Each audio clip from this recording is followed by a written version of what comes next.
네, 안녕하세요. 반갑습니다. 가상화폐를 최대한 쉽게 설명해 드리려고 노력하는 유튜버 곽도원입니다. 이번 시간의 내용은 뭐냐? 보시다시피 바이낸스 수장이었죠. 지금은 새로운 CEO로 교체가 되었습니다. 이 창펑자오. 우리나라식 한자 발음으로는 자오가 좋으니까 조장봉 씨 이분에 대한 좀 소개를 해드리는 시간을 갖도록 하겠다. 왜냐? 이분이 가상화폐 시장의 어떤 활성화 측면에 있어서 기여한 부분도 엄청 나죠. 없지 않아 있다. 예. 그런데 역사의 뒤안길로 이제는 사라지게 되는 상황이다. 그런 측면에서 이분에 대한 뭐 이력이나 혹은 지나온 행보에 대해서 좀 말씀드리는 시간을 갖도록 하고요. 누군가가 뭐 10년 후나 뭐 30년 후, 뭐 100년 후에 블록체인의 어떤 연대기 혹은 뭐 가상화폐 역사책을 집필하고자 할 때 뭐 한 페이지 뭐 정도는 아니더라도 뭐 좋게 은퇴한 게 아니시니까 문제가 돼가지고 잘린 거잖아요. 뭐 한 문단 한 줄이라도 이 조장봉 씨에 대한 언급은 하게 될 것이다. 그만큼 엄청난 영향력을 행사해 왔다 이거죠. 우선 현재 상황을 좀 들여다볼까요? 미 검찰이요. 이 조장봉 씨에게 징역 36개월을 구형을 합니다. 근데 양형 가이드라인이 있는데 기준이 되는 적용되는 법률이 있었는데 그거보다 세다 이거죠. 그리고 이 부분에 대해서 이 조장봉 씨는 인정 오케이 받아들일게요. 뭐 개인적인 어떤 벌금도 있지만 회사 차원에서 바이낸스 측에서 물어야 되는 벌금의 양도 엄청나다. 바이낸스가 물어야 되는 그 금액은 43억 달러 정도 된다. 그러니까 5조 원이 넘는 거죠. 그 정도도 인정하겠다라고 나왔습니다. 좀 더 구체적인 어떤 내용을 살펴보면 왜 이렇게 세게 두드려 맞았냐? 미 검찰이 원래는 18개월 정도, 그러니까 1년 6개월 정도인데 기준되는 어떤 법률로는. 근데 그 위반의 규모 엄청나다 이거죠. 10억, 100억 이런 수준이 아니다 이거죠. 그 다음에 그로 인한 악영향, 결과 이런 것을 고려했을 때 기존에 있던 그런 연방법에 의한 18개월, 1년 6개월은 약하다. 이 정도는 안 돼. 얘는 한 곱하기 2는 해야 돼. 그래서 36개월 이렇게 주장을 하는 거죠. 이 부분에 대해서 조장봉 씨는 형량이 더 늘어나더라도 항소하지 않겠습니다. 아우 힘들어요 저도. 그렇게 합시다. 그렇게 합시다. 그 정도는 이제 마무리 합시다 이거죠. 그래서 최종 재판만 남은 거예요. 그래서 재판장이 이렇게 형량을 때린다 그러면 그거 받아들이겠다 이거죠. 항소하지 않겠다 더 이상. 뭐 그동안 시달렸으니까 뭐 속관낸다가 속관냈는데 뭐 빨대를 엄청 꽂으셨네 이제는 뭐 벗어날 길이 없어 뭐 이제 어떤 그런 상황. 그래서 인정하는 부분. 자, 이런 거고요. 좀 더 구체적으로 살펴보면은 왜 이렇게 형량을 세게 뚜려도 맞나? 뭐 세게라고 뭐 개인적으로 여러분들 어떻게 생각할지 모르겠지만은 기준에는 것보다 이제 세게 두드려 맞았죠. 그러니까 위반한 부분에 어떤 면들이 있냐? 바이낸스가 팔레스타인 무장정파, 하마스, 지금 이스라엘과 지금 뭐 전쟁 중이죠. 이 하마스, 그 다음에 국제 테러 조직 알카에다, 그 다음에 이라크 시리 IS 알죠? IS 이런 테러 지정 단체와의 의심스러운 거래 10만 건 이상을 신고하지 않았다. 라는 위반 사항이 있습니다. 미국 같은 경우는 테러 이런 부분에 대해서 굉장히 민감하죠. 그런데 이거에 어떤 돈 세탁이나 뭐 예를 들면 뭐 무기를 사용하는데 뭐 쓸 수도 있는 거고 구입하는데 여러 가지 이런 부분에 있어서 이런 단체들의 거래를 눈 감아줬다라는 죄목이 있고요. 그 다음에 뭐 또 이런 것들도 있습니다. 그러니까 뭐 하나라도 걸리면 죽는 거야. 미 검찰에서는 다 이제 조사를 해봤겠죠. 그래서 뭐 이제 뭐 지갑 주소 이런 것도 다 조사를 해봤을 테니까 이 지갑 주소에 그 주체는 누구냐, 소유자는 누구냐 이런 거 다 파악했을 겁니다. 그랬을 때 뭐 뭐 아동 성적 학대 자료 판매를 또 지원한 뭐 이런 것도 파악을 했고 랜섬웨어는 잘 아시죠? 뭐 네트워크 시스템 해킹해가지고 돈 요구하는 거. 그러니까 돈 요구할 때 뭐 현금 우리 내 계좌로 써주세요 통장으로 이러지 않죠. 왜냐하면 이럴 때는 추적당하기 쉬울 수 있으니까 추적당하기가 어려운 그 코인으로 달라. 그러니까 바이낸스 계좌로 주세요. 근데 그 부분에 대해서 눈 감은 감이 있다. 라고 했고요. 그 다음에 북한도 등장합니다. 북한. 여러분들 무시하면 안 됩니다. 북한은 블록체인 강국이다. 해커부대. 뭐 매년 여러 번 뜨죠. 기사가 뭐 몇 억 달러 규모를 해킹했다. 이 해킹 부대가 대단한 어떤 인재들을 갖고 있습니다. 어쨌든 북한, 그 다음에 이란, 시리아, 우크라이나 또 전쟁 중이잖아요. 자, 크림반도 등 제재 대상 지역에 있는 사용자와 거래를 중개한 행위. 이런 부분에 있어서 좀 뭐 이 조장분 입장에서는 그거 어떻게 다 파악해요? 그 주소들을 뭐 웹3인데 이거 뭐 이걸 어떻게 다 우리가 속간이냐? 뭐 이렇게 주장할 수도 있는 부분인데 어쨌든 이러한 사항을 파악을 했다. 미 검찰이 그러니까 이런 부분에 있어서 세게 맞은 거고요. 장펑자오 이 조장붕 씨는 이에 대해서 그래 인정할게요. 인정할게요. 뭐 그렇게까지 모는데 내가 어떡하겠냐. 이제 항복 두 손 든다 이거죠. 이제 포기 뭐 마음대로 하세요. 뭐 얼마 때린 건데 36개월 콜. 뭐 그 이상의 형량이 돼도 콜. 이제 그만합시다. 뭐 이렇게 되는 상황입니다. 개인적으로는 5천만 달러의 벌금이 부과가 되고요. 아까 말씀드렸다시피 바이낸스 회사 측에서는 43억 달러 정도 벌금을 납부하기로 합의를 했다. 자, 합의란 이유가 또 이런 부분이 있죠. 이렇게 합의를 했으면 바이낸스는 이제 미국에서 계속 영업할 수가 있다. 이거죠. 이제 영업 못 하잖아요. 근데 이제는 영업할 수 있게 된다. 풀어주겠다. 이렇게 벌금 많이 내면 이런 상황이고요. 이게 중요하죠. 왜냐하면 이제 미국 당국의 입장에서도 이런 부분을 고려하지 않을 수 없죠. 이 바이낸스의 영향력 아직도 전 세계 글로벌 코인 거래소 중에 1위야. 압도적으로 1위다 이거죠. 업비트가 많이 상승을 했다 그러지만 1일 거래량으로 많이 상승을 했죠. 그래서 제 영상에다가 예전에 말씀드렸다시피 3위까지 입성을 했지만 1위는 부동이야. 1위는 바이낸스의 무조건 격차가 엄청나다. 2위와 3위와의 격차가 엄청나다. 그만큼 이러한 여러 가지 안 좋은 상황에도 불구하고 바이낸스는 굳건한 어떤 상황이죠. 그렇기 때문에 이 당국도 이 바이낸스에 대한 어떤 뭐 철퇴, 영업 중단 뭐 이런 부분에 대해서 내리기가 쉽지 않죠. 그 여파가 엄청날 것이다. 라는 부분도 좀 고려를 해야 되니까 그러니까 문제를 일으킨 장본인만 좀 속가내면은 이 회사 자체가 앞으로 이제 잘 운영하면 되는 거 아니냐 그런 어떤 방향으로 그러니까 마무리가 되는 게 아닌가 이렇게 생각이 돼요. 왜냐하면 바이낸스 건드면 큰일 나죠. 지금 상황에서.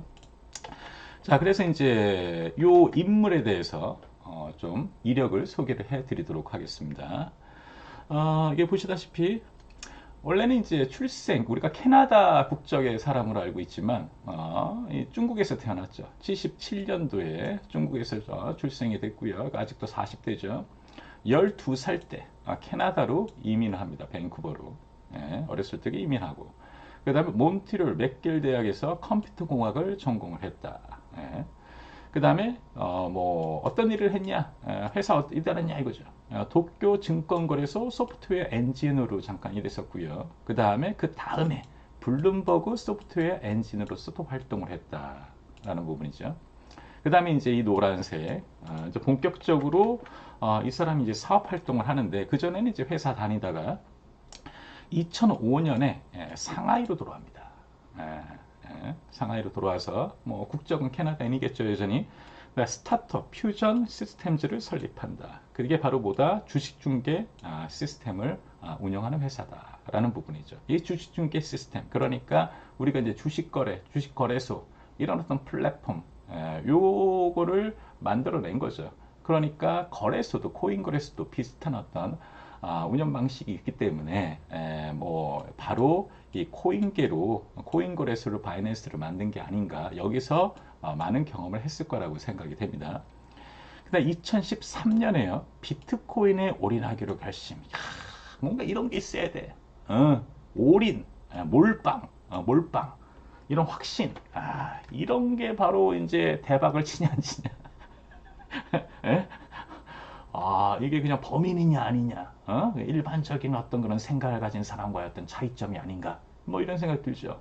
비트코인, 뭐 저도 그렇죠. 개인적으로 비트코인 막 나오고 그랬을 때 뭐 그냥 주변에서 이런 사람들 대학교 때, 네, 아는 지인 중에 대학교 때 이 비트코인 관련해서 뭐 논문을 이렇게 만들 활동을 했는데 이거에 대해서 뭐 말을 하더라고요. 가지고 이게 도대체 무슨 말이야? 아주 초창기 때, 네, 뭐 그런 적도 있었는데 그때 제가 정신을 올바르게 갖고 있었다면, 예, 그래 관심을 갖고 그래 그거 어떻게 본 건데, 어떻게 사는 건데 비트코인 뭐 채굴은 어떻게 뭐 이런 것을 한번 물어봤을 텐데 그때 채굴량 뭐 하루에 뭐 몇 개씩 쏟아져 나오는 뭐 그때, 예?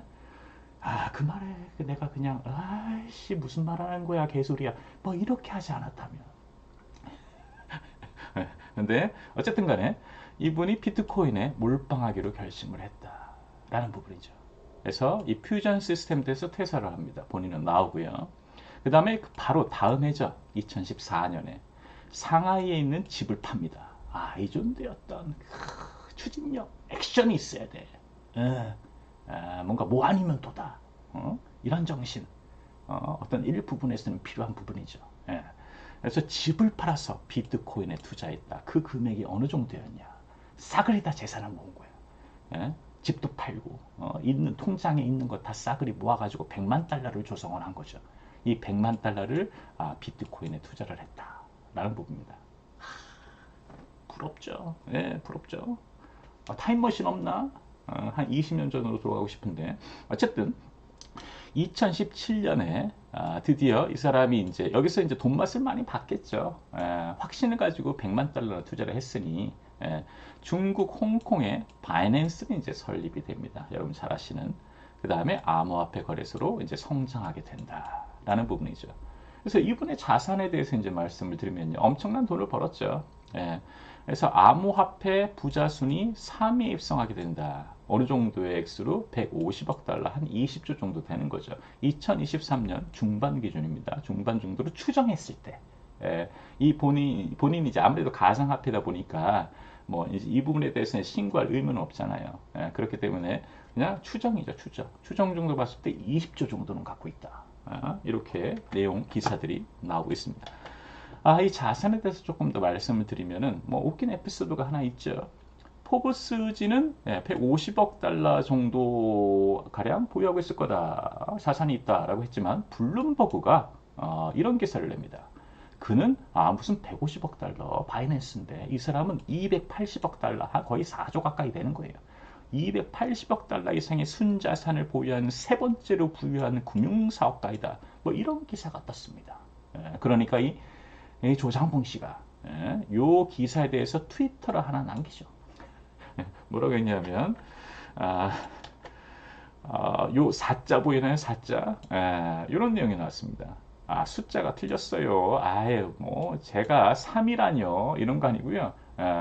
우리 FTX 제가 능가했다고요? 아니에요. FTX는 그냥 우리 경쟁 상대도 아니고 그냥 뭐 협업할 수 있는, 뭐 교류하고 싶은 그런 어떤 거래소고, 저는 이제 뭐 3위 말도 안 됩니다. 그러면서 본인 트위터 이 중간쯤에 사자를 적어놨다. 그렇다는 얘기는 뭐다, 뭘 의미한다? 나는 3위는 아니고요, 한 4위 정도 될 겁니다 라고 은근히 자랑하는 그런 모습을 좀 보여줍니다. 이 사자가 없어야지. 그런데 또 은근히 또 나름대로 자존심은 있나 봐요. 내가 이렇게 그냥 부정만 하면 안 될 것 같아. 그래도 내가 어떤 위치가 있지. 이 정도 번 것은 내가 좀 보여줘야지. 이런 의미에서 이제 사자를 적어놨다. 4위 정도로 낸다. 라는 부분이죠. 그래서 뭐 150달러에서 뭐 200억 달러 이 정도의 자산으로 이제 추정하고 있는 상태다라는 부분입니다. 이 바이낸스 이 수장이 문제가 생기면서 이 영업활동, 바이낸스의 영업활동에서도 좀 제약이 많이 생겼죠. 뭐 여러 가지 뭐 그런 케이스들이 있는데, 뭐 두바이, 뭐 일례로 두바이 가상자산 규제 당국 바라라는 곳이 있습니다. 이 바라라는 이 기관에서 두바이에서 활동하려면, 라이센스 얻으려면, 거래소 라이센스 얻으려면 마지막 조건을 우리가 내겠다. 바로 뭐다? 이 조장봉 씨가 두바이 자회사, 한마디로 이제 두바이도 각 나라마다 지사가 있을 거 아니에요. 예, 우리나라는 없지만 가해 3개 각국의 지사를 세웠는데 이 지사 중에 하나인 두바이 지사에 대한 영향력이 없게끔 하라. 한마디로 의결권을 그냥 회사 측에 양도하라. 그러니까 들어오지 못하게 하라. 문제가 많으니까 이런 조건을 내세웠습니다. 그런데 이제 이 조장붕 씨나 바이낸스 회사 측에 반응은 뭐였나? 오케이. 그렇게 할게요. 해가지고 바로 4월 17일 날 나올 내용이 뭐였어요? 바이낸스 두바이에서 가상자산 라이센스를 이제 획득하게 됩니다. 이 조건을 맞춘 거죠. 이 조장무 씨 이제 끼어들지 말라고 그래. 이렇게 되는 거죠. 왜 문제가 많으니까 징역하게 생겼는데 당연한 어떤 조치라고도 생각할 수 있습니다.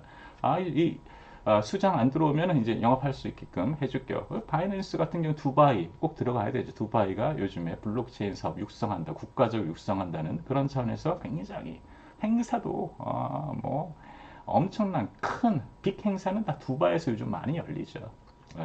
이번에도 최근에 두바이 행사가 크게 열렸었고요. 자, 이런 사항이다. 자, 이런 내용을 봤을 때 우리는 뭐 좀 마무리를 진다면 이런 모습이 필요하지 않나라는 생각이 돼요. 남의 일도 아니죠.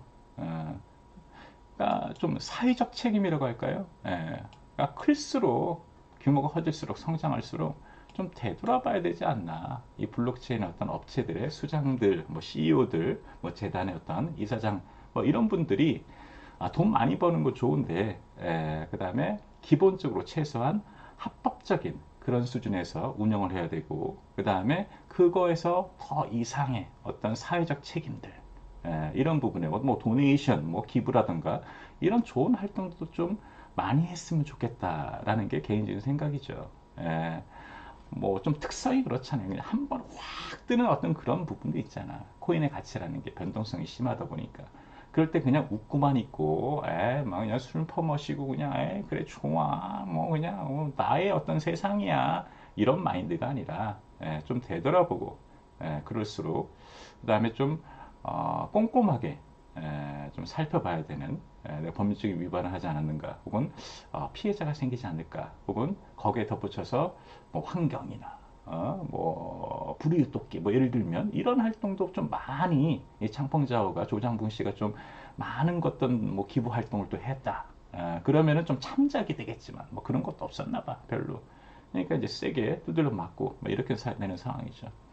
뭐 문제가 많아요 보면은.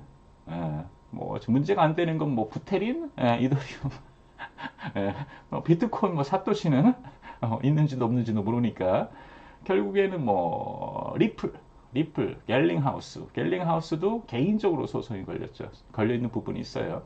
그 다음에 뭐 여기 우리가 잘 아는 권도용도 엄청난 그런 어떤 문제를 일으켰죠. 그 다음에 뭐 바이낸스, 뭐 이런 부분도 있고. 그러니까 문제가 뭐 거의 한 달이 걸러 뭐 한 명씩 있는 거다라는 부분입니다. 그 대장주들의 어떤 CEO들이. 그러니까 이런 부분에서 좀 요번에 이러한 사건들을 좀 타산지석해서 앞으로는 좀 이런 일이 없어야 되겠다라는 생각이죠. 뭐 이분의 내용, 뭐 한국 가고 싶다 좀 뭐 주장하는데 돈 많이 벌면 뭐하냐 이거죠. 돈 많이 벌면 뭐하냐. 결국에는 뭐 몇십 년을 살 수도 있는 상황인데 미국 가면 뭐 100년을 때려받을 수도 있는 부분이잖아요. FTX, 뭐 프리드먼, 여러분 잘 아시잖아요. 뭐 한 30년 받았죠. 100년에서 한 30년 받았는데 그거에 대해서 항소하고 있고. 그러니까 뭐 좀 유명하다 싶은 문제가 생기는 이런 상황이 좀 없었으면 좋겠다라는 게 개인적인 생각입니다. 이게 좀 이게 정화되는 어떤 기간이다. 라고 생각할 수 있겠죠. 앞으로 더 커질 거니까. 블록체인 시장이 엄청나게 더 커질 거고, 또 이런 부분들을 좀 전례를 잘 생각해서 새로운 어떤 분들은 좀 잘 운영을 해야 되지 않을까, 그런 생각이 듭니다. 감사합니다.